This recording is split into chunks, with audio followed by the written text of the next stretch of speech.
কড়াইয়ে ঘি এবং তেল মিশানো, অল্প একটু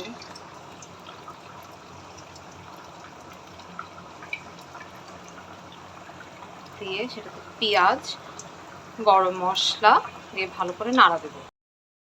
আমি এটাতে এলাচ, দারচিনি, তেজপাতা, পেঁয়াজ এগুলো দিয়ে একটু সামান্য এরকম ভাজা ভাজা হয়ে গেলে বাটা পেঁয়াজ বা ব্লেন্ড করা পেঁয়াজ দিয়ে দেবো।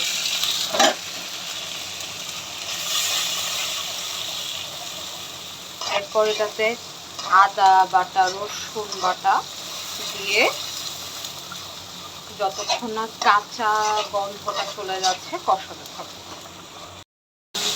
আদা বাটা, রসুন বাটা, তারপর হলুদ, মরিচ, ধনিয়া এবং জিরা গুঁড়া দিয়ে ভালোভাবে এই পর্যায়ে সামান্য একটু পানি দেব মশলাটা ভালো মতো কষানোর জন্য। আমি লবণটা রান্না সাধারণত আরো একটু পরে দেই।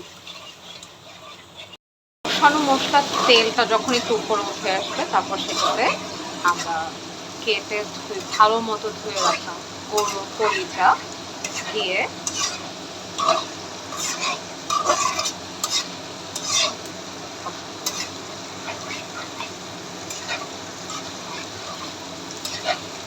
কলিজাটা নিজে থেকেই পানি ছেড়ে দিচ্ছে।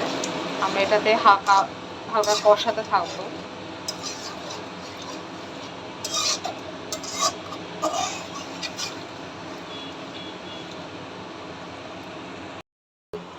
জন্য আমরা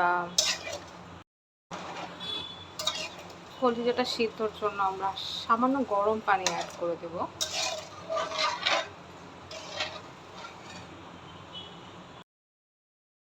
কলিজা ভুনাটা শেষমেশ এরকম হবে।